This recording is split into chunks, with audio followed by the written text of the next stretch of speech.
Look at the palisades. The machines of war, too many to count. I cannot fathom it. Has Nilfgaard sent all its forces into Lyria? No, your grace. But a single army. Gods protect us. The Queen uttered a juicy curse. Dravagrad stood before them, Nilfgaardians all round it, 3, perhaps 4 battalions of armored infantry, arbalists and cavalry behind them. Trebuchet volleys had punched holes in the walls, while battering rams had twisted the main gate open. But elsewise, the city was mere moments from falling to the foe. Doomed! We stand not a chance. Nilfgaard outnumbers us twofold. More! Then our men must put double the spirit into the fight. Double the heart. Lyria! Emboldened by their valiant queen and commander, the Lyrians charged headlong at Nilfgaard's lines into a hail of bolts and arrows. The Nilfgaardians fled in panic, abandoning war machines, shields and arms, even their wounded. The defenders rejoiced. They laughed boisterously, and cries of delight and chanting could be heard all around. "Warrior Queen!" they shouted. "Meve! Meve! Meve!" Hear that, your grace. I do. No sound rings more lovely to a ruler's ear. Yet rest on our laurels we cannot. Caldwell, the situation in the town, what can you tell me? Wall breached. Thrice. 400 wounded, near 1,000 without roofs over their heads. All nothing compared to the grain stores. Went up in smoke during the siege. And it's some time yet afore the harvest. Your Grace, the war's just begun, I know. All coins should bolster the army, yet if we leave the folk of Dravagrad no gold, there will be hunger, with all the attendant discord. The drought of 1258 I remember all too well. I saw famine, what it drives folk to do, the extremes. A strong army I need desperately, yet not at all costs. The townsfolk need gold to survive till the harvest. Count how much, then give it to the garrison commander. As you command, Your Grace? The battle we've won, there's just the war that remains. And Nilfgaard will strike again, doubt it not. We must move on. Caldwell, ride ahead to Lyria. My son must call a gathering of the Council of Peers. Tell him so. We'll have much to discuss. Reynard and I will follow with the troops. We shall seek out any Nilfgaardian stragglers, prevent them from rejoining the main force.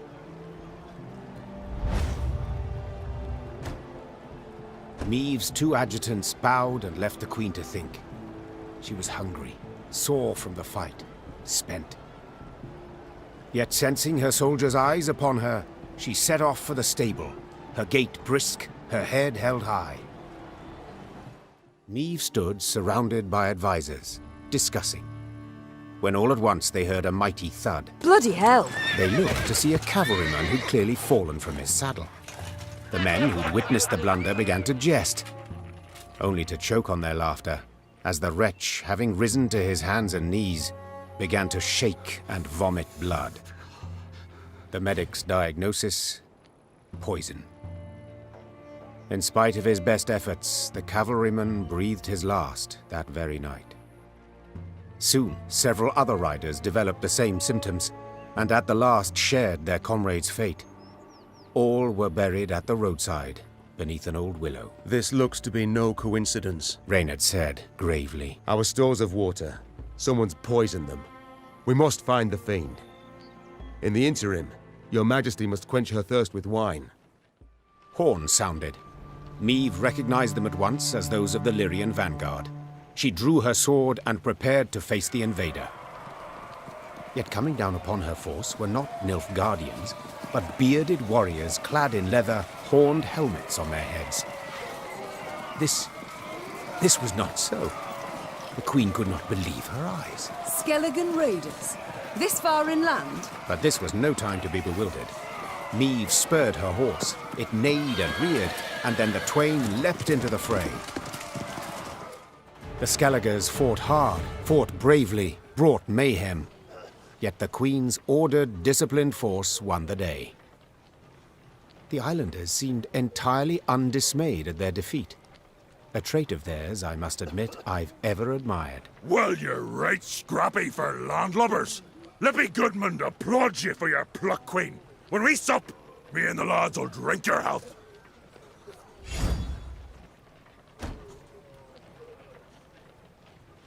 That we shall yet see, sir. We must know something first. What brings you this far inland? What drove you from the sea? Meve asked, crossing her arms. Ha! What always drives us? Looting and pillaging. The coast's picked clean since long, so we set our longships up the Yaruga for gold and glory! Amusing. I always assumed you to be honourable folk. And who dares to claim elsewise? Your very actions do so. You've attacked a land preoccupied, a land already at war with invaders, but I suppose it makes sense. You've ever feared to attack Imperials? The Queen prodded gently. What did you say, wench? Gudmund had quickly turned red with rage. I'll prove just how wrong you are, I will! Why, we'll be drinking mead from Nilfgaardian helmets for sundown! Follow me, lads! Meve smiled as she watched the islanders gather their gear and prepare to march. She doubted not in the least that Gudmund would honor his pledge. The Nilfgaardian invasion necessitated certain steps. Meve had dispatched scrolls to her garrison commanders, based upon which they were to announce general musters. She'd hoped that by the time she reached Crydam, fresh recruits would be waiting to join her growing force.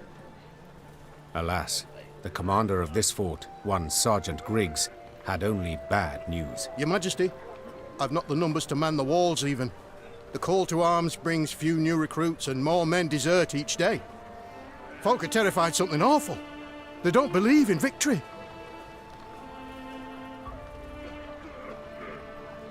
Since love of country seems insufficient motivation, Meve said, standing up from behind the table. we must make coin speak. Sergeant, announce that all new recruits will receive twice the usual soldier's pay. Though costly, Meve's decision brought immediate results. Lured by the promise of gold, townsfolk in droves enlisted with the garrison. The Queen left Crydam poorer, but encouraged, as she had a stronger force in tow. As Meve and company traversed the ruddy meadows, strident voices reached their ears. I beg your pardon. I've heard enough. A duel. I challenge you to a duel. A duel? Nonsense. I'd sooner lay you across my lap and give your arse a thorough flailing, you scoundrel. The Queen approached the arguing parties. Two nobles, Lords Cartwright and Mansfield. Quickly she ascertained they were up in arms over ownership of an orchard lying between their estates. Assisting both nobles, their kinsmen, armed to the teeth, prepared to leap at each other and crush heads. Upon spotting Meve, the lords lowered their voices, bowed and presented themselves. Yet they could not keep their ire fettered long, and were soon casting aspersions again. Your Grace, Mansfield has seized it. No, stolen my land. Land that has been in my family for generations. It is my recompense for your reckless deeds. To burn down me mill in Furchin for a bit of sawdust in your flour? Well, I never. A bit? Oh, let me at him. Farmhands taken ill, cooks feverish, all from that manure. You are a fraud, sir. A fraud and a thief. Though she faced the not at all trifling matter of the Nilfgaardian invasion, Meve agreed to settle the dispute. Reynard, who knew the history of every Lyrian and Rivian family 7 generations back, served as her advisor. No doubt I would find for the Cartwrights.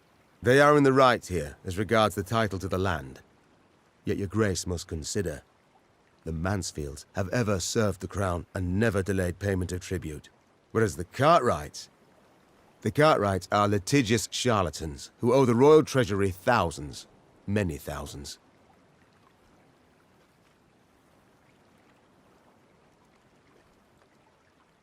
The orchard must go to the vassal unburdened by debt. This is what I prefer. Said Meve. Thus I declare it Mansfield's. But the law clearly says... I am the law, Cartwright. Lord Cartwright moved to debate the matter further, but a snort from Reynard reminded him he stood before his liege. Mansfield, content, made an ample contribution to bolster Meve's force and the realm's defence. On their way to the capital, Meve and company happened one fine day upon a lone rider.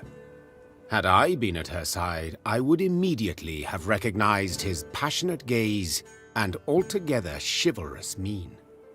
Identify yourself, sir, and your intent.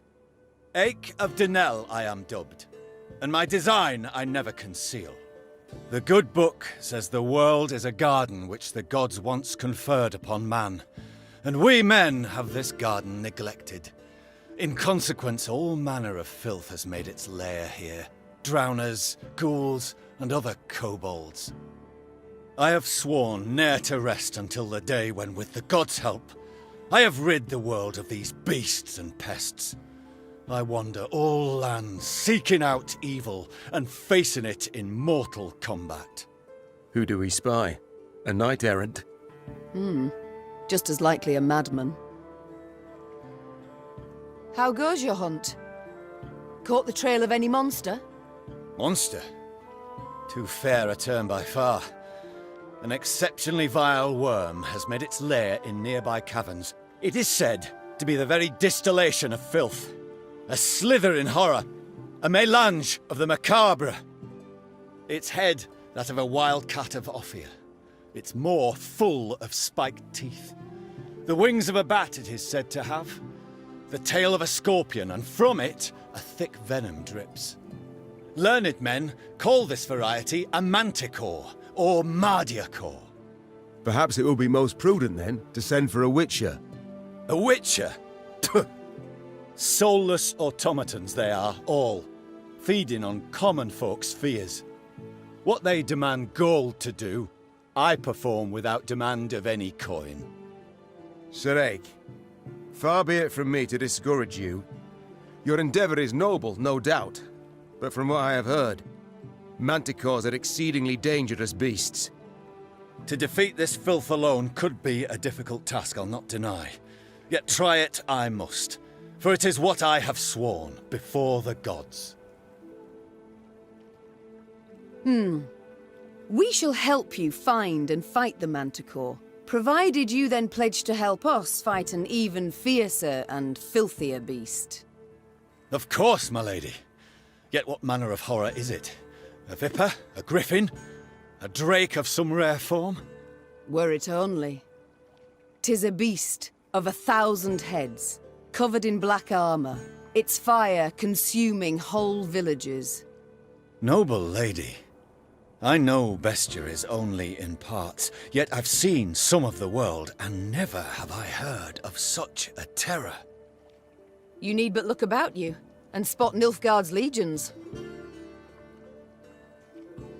Devastating. But you must forgive me, Your Grace. This struggle between realms is not one to which I can lay a hand. A manticore. How great is its appetite? How many men does it fell, in a moon, let us say? It changes. At a time when the horror broods, it may be as many as 20. I see. As now you must. Nilfgaard in my capital could mean as many as 20,000 felled. You live to fight evil, injustice, do you not? You can fight none greater than by doing so at my side. The manticore, Your Grace, must fall first. As to what happens later, I shall need to consult the good book and petition the gods. Agreed, so be it. This monster, where lies its lair? Where does it prowl? To the north, my queen. A few leagues on. I see you found the mess tent. How's the ale? Not too warm, I hope. 'Tis not for me to say, Your Majesty. My tankard holds but milk of the goat. Milk? A witless prank. I shall tell the quartermaster at once what I think of such... Unnecessary, Your Grace. I called for the beverage. Is that so? Well then. The good book states clearly, the shadow of spirits obscureth light most true, and leadeth thee from the path of virtue. Right. I suppose there's something to it. My soul sings to hear your affirmation, Your Grace. If ever you wish to discuss the good book and the wisdoms contained therein, hesitate not to find me. Certainly, I shall remember that. Your crusade against monsters. Have you been at it long? Come next Bellatane, it will be 20 years, Your Grace. Though, there was one extended interruption. For what reason? Had you grown weary of the knight-errant's life? Not in the least. Never shall I cease in my quest to cleanse the world of filth and abominations. But at times evil puts up rather a good fight. I ventured forth to slay a dragon once, a gold one, as it were, calling itself Villa Tretormeft, or the like. Its very name, as is evident, a vile toil for the tongue and wafting wickedness. A great many mercenaries embarked on the hunt, lured by the promise of coin in heaps. The Crinford Reavers, Yarpen Zigrin, and a band of dwarves, even, curse the word, a witcher. One Yennefer, most lecherous sorceress, at his side. That name I've heard. But at the deciding moment, when the beast challenged all, I alone emerged to face it. Alas, though shame burns me to admit it, I returned from the battle upon my shield. Figuratively. Literally, I returned in pieces. For 2 years, I lay in the Temple of Melitele in Alanda. Mother Neneke, God's protector, nursing me back to full health. And only when I could once more grip my sword did I return to the path I'd chosen. And the dragon? What was its fate? Some claim it flew off to Zerrikania, though it very well might yet lurk here, awaiting the opportune moment to terrorize the folk of the north again. Farewell, Ake. At the furthest depth of the winding, gloomy canyon, scouts found the maw of a great cavern. Among the boulders outside it, whitening bones lay strewn. Ake dismounted and drew his blade. By the god's grace, we've found the beast's lair, He said, lifting his gaze to the heavens. We need them but to extend their favor as we battle the filth. Meve cast a critical eye at her shield, wood clad in leather and thin plate. Enough to stop a sword, certainly, but would it protect her from a beast's raging blow? Noticing her hesitation, Reynard approached the Queen and said, Your Grace, none will utter a disparaging word should you step back. But they will think them, replied Meve. and that's bad enough. The war has begun. I can't appear weak to my fighting men. Without awaiting an answer, Meve strode into the cave. The rest of the company followed, equally full of fear and faith in their queen and commander. Moments later, a great and powerful roar filled the cavern. With Ake at their side, the Lyrians fell the Manticore. Later, it was said, the beast's dying wail, multiplied and strengthened as it passed through the caverns, could be heard as far as Spala. Your Grace, many monarchs have I met in my time, yet none proved as virile in battle as did your Majesty. Virile? I dislike the term. Seems not to suit a woman. I prefer valiant. Yet grateful I am for the compliment. Now pray reveal, have you made your decision? Will you swear to serve me? Are you prepared to take an oath? I am not, Your Grace. I can serve only the gods. Yet, I do believe them to be on your side as one unjustly and treacherously attacked. Thus I see nothing wrong in assisting you. Then I am content and welcome you in my ranks, Sir Ake of Donnell. The knight-errant bowed low from the waist. So low, in fact, the gambeson neath his mail creaked. Meve could only hope he would battle Nilfgaardians as boldly as he faced beasts. One evening, soldiers brought before Meve the elf she had saved from a lynching. It seemed he had been the fiend who had poisoned the water barrels from which several soldiers had drunk, then suffered and died. Yes, I did it.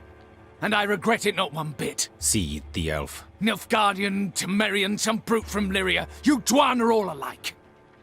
I detest you. All of you, your filth for what you wrought with my brethren. I'm proud. I am that even a few of your kind perished at my hand. Hail and Shay. Meve pursed her lips into a thin white line. Reynard knew the expression. It did not bode well. I should drag you to the capital. Hang you high in the market square. Meve said through gritted teeth. Yet this you would want. Am I right? For your folk to speak of you? For your folk to remember? Well, you shan't have it. You'll hang here, in the middle of nowhere, with but crows to witness it and then pick at your eyes. It was a summary execution. No sentence was read, no last wish observed. The elf's corpse then hung long at the roadside, as none came forth to claim and bury it. Meve had ridden out of Lyria in early spring, her retinue modest, as none larger was needed for the brief summit of sovereigns. She returned now to her capital, at the head of an army that dragged behind it bandits and Nilfgaardian prisoners in chains. The whole city came out to greet her. Its traders, craftsfolk, priests. Also, her eldest son and heir, Prince Willem. A boy who, it seemed, might never be prepared to rule. Meve and Willem rode side by side past the cheering throngs, their faces frozen in regal smiles. It was not until they reached the castle stables that they found a corner in which to speak freely, candidly. Welcome home, Mother. Content I am to see you, to be sure. And I'm happy to see you. Though I dare say I'd have been much happier to witness you leading an army towards Dravigrad. Willem, I trusted you. Left the realm in your care. Indeed. And I, in turn, did my utmost to choose the best course for... Willem, don't be so damned courtly. There's no one else here. My son. Nilfgaard has invaded our home. We're at war. When rulers don't strive and don't choose, when rulers grab their swords and shields and ride out to defend their subjects. You didn't let me finish. All right. Say what you wanted to, please. I feared I'd be hasty, Mother, and I didn't want to be. When we got word of the invasion, the lords convened at the castle. They demanded I hear them out. They wanted to give me counsel. If I'd rushed into the field to confront the foe, I'd have been half blind to the situation, not known all the options I had at my disposal. A ruler never knows all the options. Yet he must decide and act nonetheless. I need to prepare. I'll see you at the Council of Peers. And indeed she did, when the peers convened in the throne room. Surrounded by animal hides and Zerrikanian tapestries, the lords stood in tense silence, awaiting the queen. When her figure filled the doorway, they fawningly prostrated themselves. We've myriad matters to resolve, so I trust you're well rested. Whatever the case, I've no doubt we shall meet the dawn afore we're done. Firstly, we must ask assistance. Pen a letter to King Demavend. Scribe, take this down. Dear... What? Uncle? Cousin? Blast. Again. I, Meve, by the god's grace, sovereign of Rivia and... Your Grace. Mother. The peers and I, we've come to propose another solution. Yes, out with it. We wish to acknowledge Nilfgaard's authority, pledge fealty to the Emperor. I beg your pardon. The black-clad hordes outnumber our forces manyfold, and they're far better equipped. We stand not the slightest chance against them in open... You will not lecture me about Nilfgaard's army, my son. All you know of them you garnered from coloured renderings, whereas I faced them at Dravigrad. I faced them and crushed them. But your grace, the losses. For this fleeting victory in which you delight, how many of your subjects had to perish? Bend a knee afore the Emperor, and you shall spare thousands. Nay, never! Understood, Caldwell? Not ever! I'd hoped to persuade you, but it seems I've failed. Nonetheless, the die's been cast. We've signed the accord with Nilfgaard. Our noble lords stand with me. The blood left Maeve's face. She had realized her son, who had ever professed to detest politics and shirked his duties as crown prince, had just stabbed her in the back, as had her entire court. What is this? Treason to my eyes! The gallows is what awaits you! Willem rules Lyria now. And should you not acquiesce and approve the accord, I fear only you, milady, shall have the pleasure to meet the hangman. Don't get ahead of yourself, Caldwell. My mother will not be harmed. Not one hair on her head. Understood? Confine the Queen to the tower. You err deeply, my son. The Queen was confined to a cell. Gilded armor she had traded for a simple robe. A courtly retinue for a swarm of rats. She was the very picture of misery. At the window of her cell, gripping the bars, Maeve stood powerless, her anger so great she wept and wailed. Her Lyria was free no more.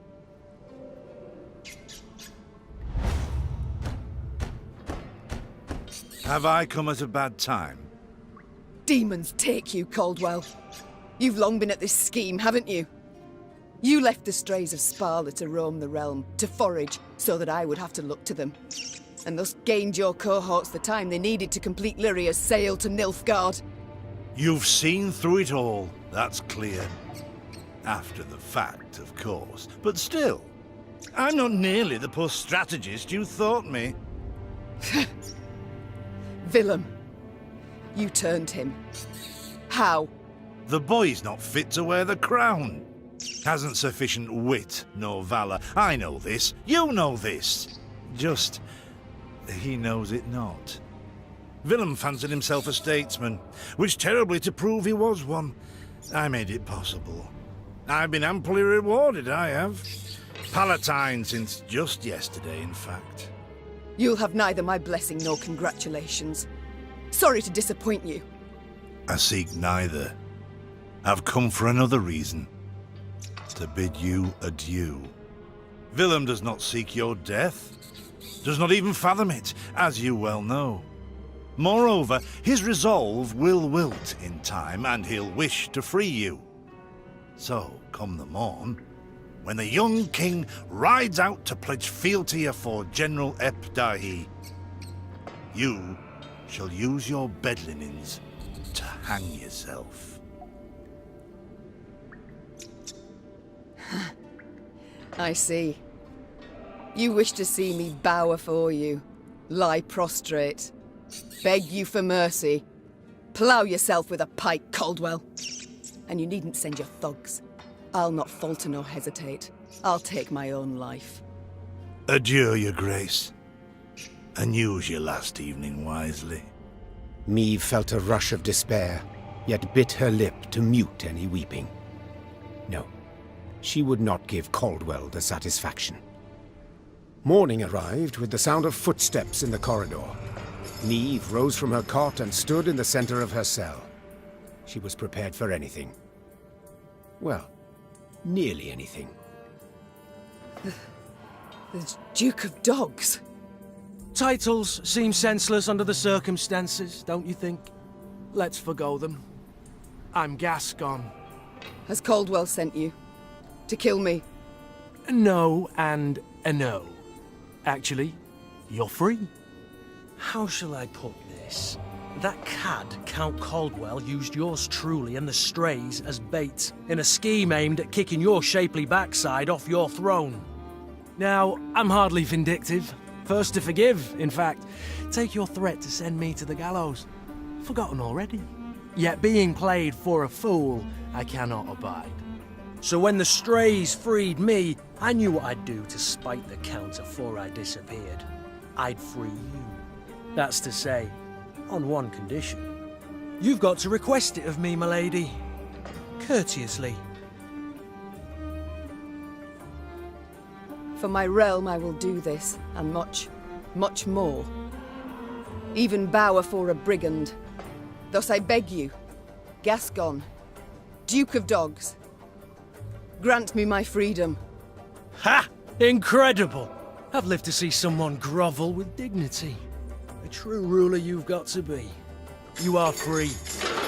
And grateful. Now please let me pass. I must get to the city jail at once. Would you look at this woman? Free her from one prison, she flies off to the next. They hold Reynard there. And if I've any ally left, anyone who's not betrayed me, it's him. I must get him out. Hold, milady. Unarmed? Alone? Have I any other option? In a sense. See, they locked a few strays in the city pits too. Got a common cause, I'd say. Care to join forces? The Queen took Gascon up on his offer. Then she, Gascon, and the strays snuck through the city to its dungeon. Reynard had not wavered for a moment in his devotion to the Queen. Never the slouch, he had also not lost any time. I've inquired among the other arrested soldiers. Many are prepared to fight, even die at your side, your grace. Seems they may yet get their chance. But now we must flee. All of us. Yet in leaving the jail, the company ran into trouble. When Caldwell's cutthroats had failed to find Meve in her cell waiting for her secret execution, they had informed the Count. He, in turn, dispatched patrols into the streets. The Queen and her cohorts ran into one such unit. Blast. We shan't outrun them. To arms! I thank you, Gascon. You and your men, for your aid.